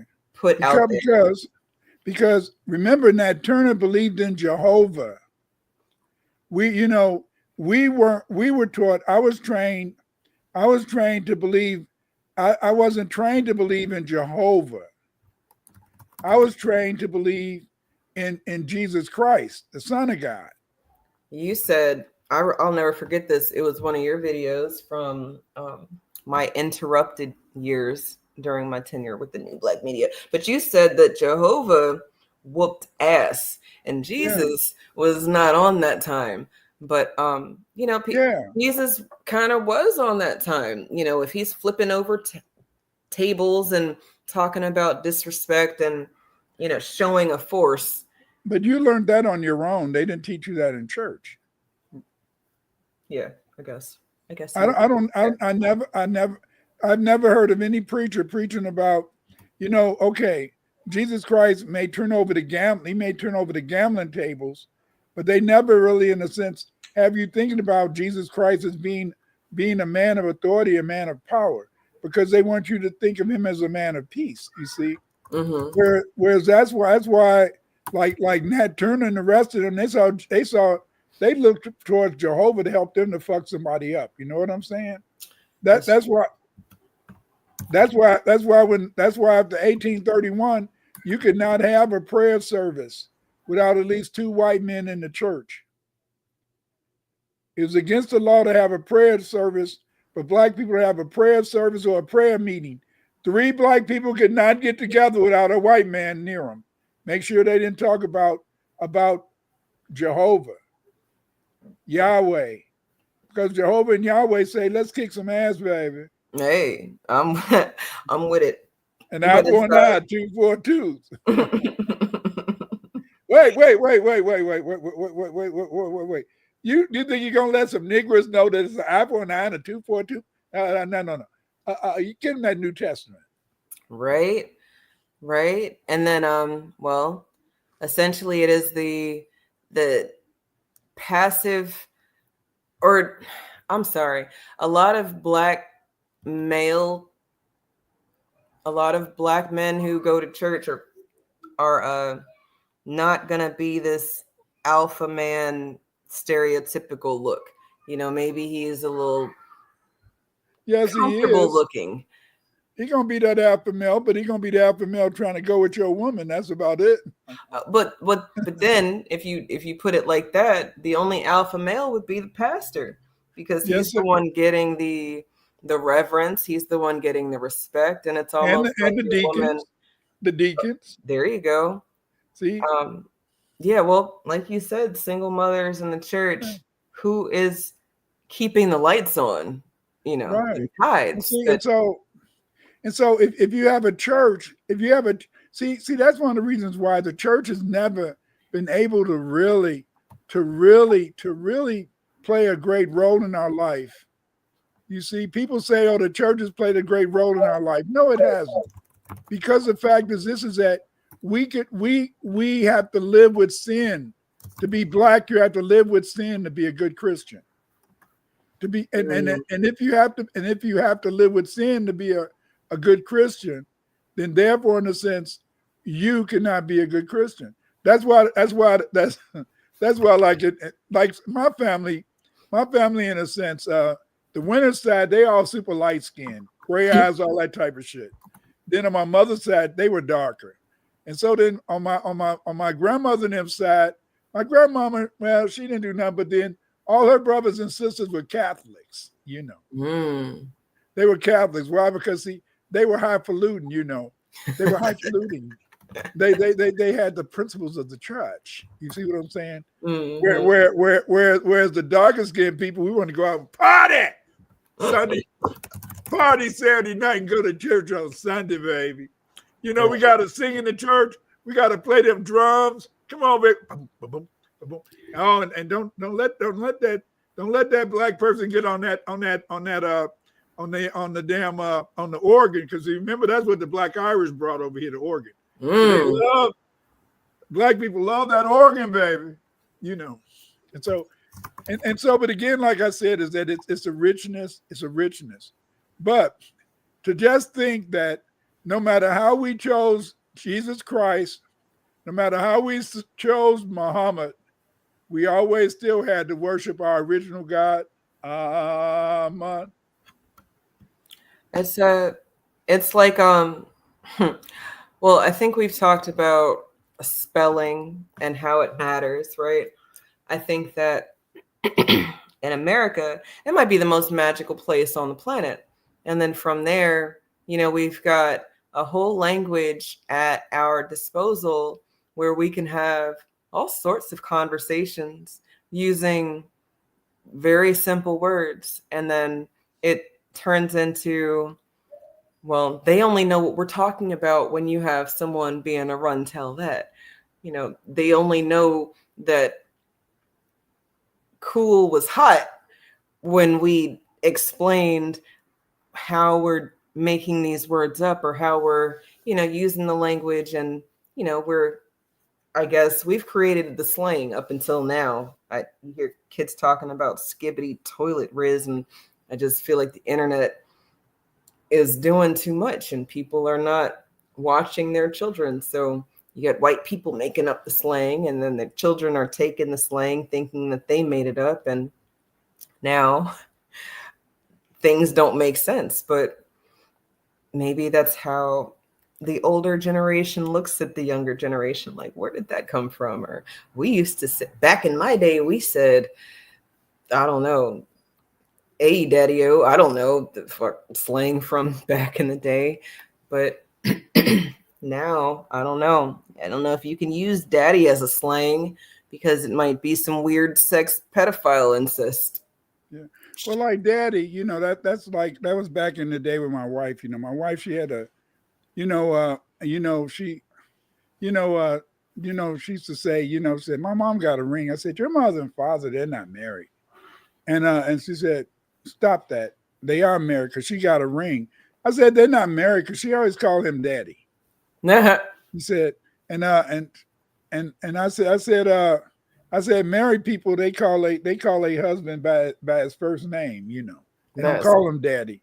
I said, that was kind of that was kind of being hip. Okay, come on, daddy. That was kind of being hip, And so then, but it was just, but I mean, that was life. I mean, damn, back in the day, women, like a couple of people, aunties I knew, as soon as they were married, they were married, but they weren't married with the man that they eventually ended up with. My mom and dad were, but most of the time, and then a lot of times when their husband would die down south, they go down and get the money and stuff off the insurance and stuff, because they couldn't, because their husbands, even though they would be with another woman, they couldn't marry them because they was already married. Yep. So I don't know. Black life is a bitch. But have you ever noticed? Huh? I laugh. That's funny. Have you ever noticed that the Western man and the Western woman is just fucked up? I'm talking about Latinos and black people, because we all come out of this slave culture. Maybe even white folks, but especially Latinos and black people, and even white folks, because white people they get married, but they usually don't stay married. So it's all the same. Mm-hmm. So America, the Western Hemisphere is made up of a bunch of baby mamas, Yeah, because I always like to bring the fact that when I was teaching at Governor State, I always had these white ladies. They always wanted to do research on they always wanted to do research on unwed mothers, and then I would always remind them. I said, "You got any children?" Yes. Are you married? I was married. Okay. So you're a single parent, right? Yes. Then they didn't want to do the research. Because see, we always forget is that we are in the West. Everybody over here grew up in a slave society. Mm-hmm. Because we grew up in a slave society, we grew up in a society excuse me, which was full of baby mamas. Mm-hmm. That's why most of the time many of us can't stay married. It's very difficult because we don't really see marriage as being a significant part of our lives. You know what I'm saying? Right.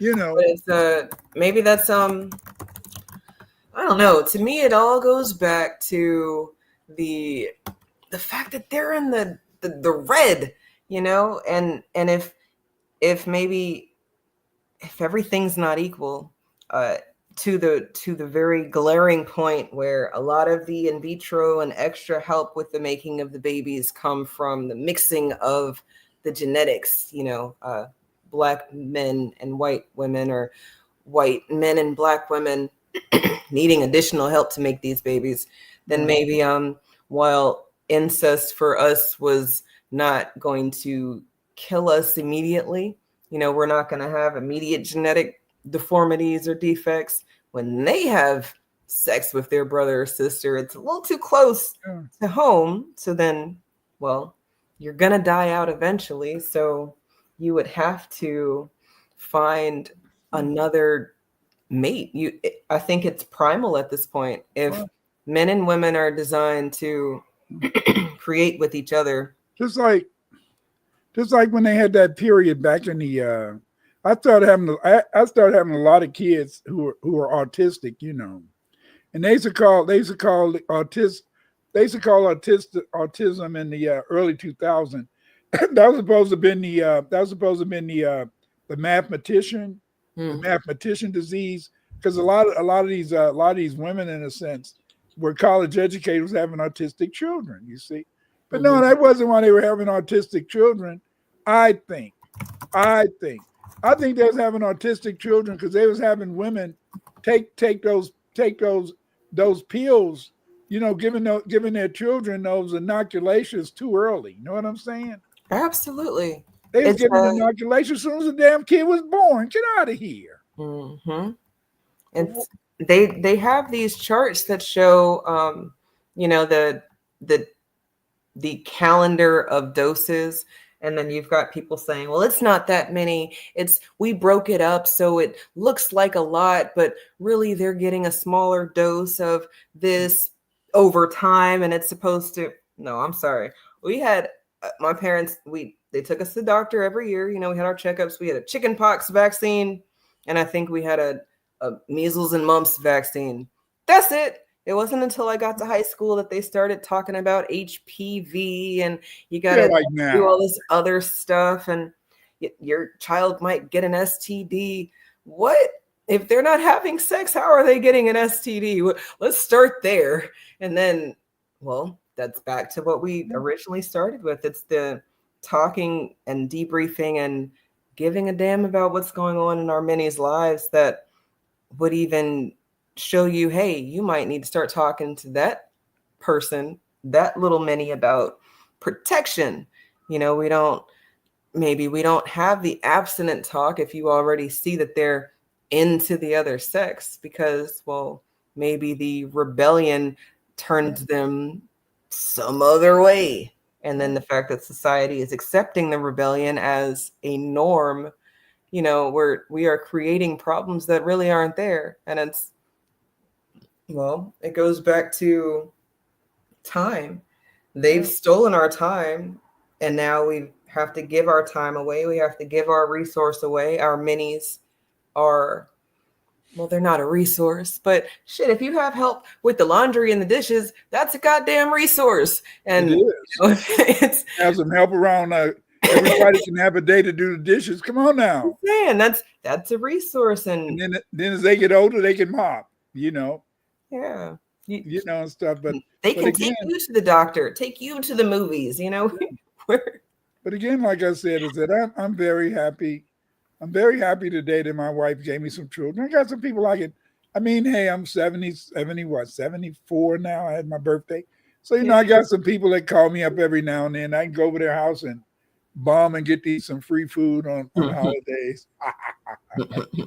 You know, I got to give all my grandchildren, they give them their Christmas presents. You know, I give them money now because nobody, in the old days, kids like toys. Now they want to play some games, so you got to get some Right. bucks, big bucks. But again, like I said, is that it is so beautiful, it's so wonderful. But the main thing is this: is that it's when you think about this, and we can end this, is that yes, Hollyweird is weird. Yes, there's cancel culture. Most of this cancel culture is aimed at trying to denigrate us and make us look bad and make us look negative. But the point is this: is that as long as you can be able, in a sense, to have the ability to share love with your children, hopefully find a mate that you can be in love with, and that y'all can at least have some time together. And see, but the beauty is this: is that, and this is what many people don't understand, is many people, in a sense, they feel that sex is everything. And it is a lot of fun to have sex every day if you can, but it's even better if you can be able, in a sense, to have someone who you can talk to and you can share your intimate thoughts with. And that's something, in a sense, is very hard. Because see, remember, in a sense, is that most people are paying $400-500 a week talking to their psychiatrist. Mm-hmm. But if you can find a partner that will allow you to be open with them. But it's scary. It's very scary. It's very scary to be totally open with your partner. Very scary. Because in a sense is that when you become naked, what I mean by naked is not naked in terms of the physical body, but when you become naked and you're able, in a sense, to share those intimate thoughts.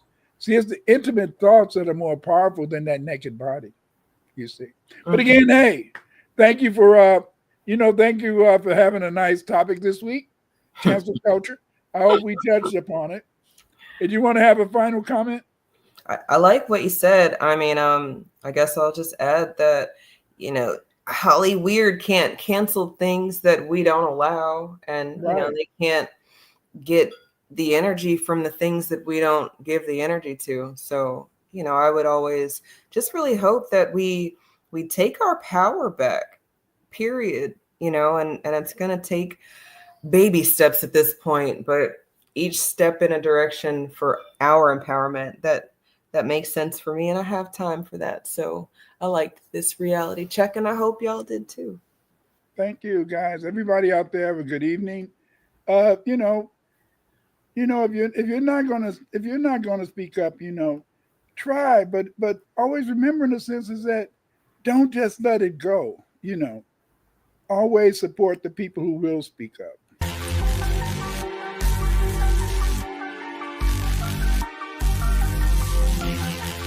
If you're not going to speak up, support the ones who do. If you're not going to speak up, support the ones who do. If you're not going to speak up, support the ones who do. If you're not going to speak up,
The only thing that can save you is be one, be one, be one. To fight Cage, you must stay black first.